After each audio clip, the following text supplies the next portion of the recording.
Halo, Assalamualaikum warahmatullahi wabarakatuh. My name is Fauzia Ratna Cahyanti. In this video, I want to explain and answer about Project 2 Applied Linguistics. So, there are two problems in here. I want to explain and answer about problem 1 first. Okay, the first is Mr. Thompson is a linguist studying the use of language in news reporting. He is particularly interested in how language can convey bias, shape public opinion, and influence the perception of news events. Mr. Thompson analyzed articles from various news outlets covering the same events to identify linguistic patterns that may indicate bias. He also considers the impact of these linguistic choices on the audience's inner understanding and interpretation of the news. For the question is, what linguistic features that should Mr. Thompson's focus on to identify bias in news reporting? Discuss at least 3 features and explain how they can contribute to bias reporting. So for number 1, for my answer is to find out if a news report is biased. Mr. Thompson can pay attention to some simple but powerful language features. These features can make readers believe something is true even if it's not fully explained. Here are 3 key features. For first, emotive or loaded language. This is when words are used to make the audience feel a certain way. For example, using the word slam instead of criticism or hero, instead of person who help, show strong feelings. This word can influence the reader's emotion and make them take sides. 2. Selection of sources and quotes. New writers may choose to only include quotes for people who support one side. If only the government is quoted, but not the protesters that show bias. Also, how people are introduced matters. Calling someone an expert versus a critic change how they are viewed. 3. Omission and focus. What's included or left out. Sometimes what's not said is just important. A news report may leave out facts that don't support its message or focus too much on one part of a story.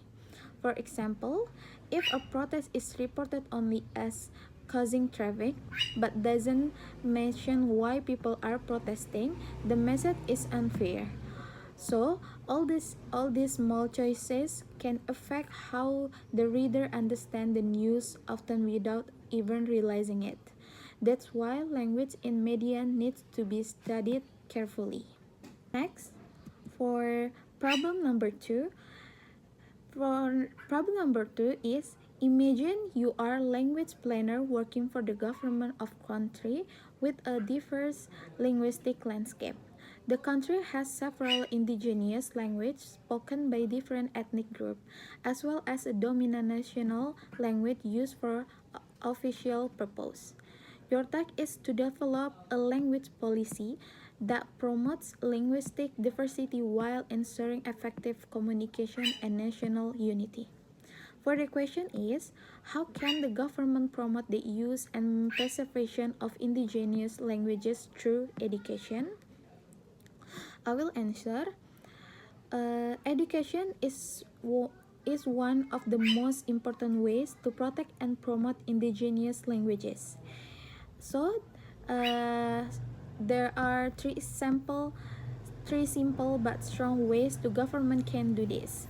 For number 1, teach indigenous languages in school. School can offer classes in local languages as subject, just like English or math. This helps young people learn the language and keep their culture alive. When children learn their mother tongue at school, they feel more connected to their roots. 2. Use local languages in early education. In villages or areas where people speak an indigenous language, school can teach in that language during the early years. This helps kids understand lessons better because they use a language they already know. Later, they can also learn the national or international language.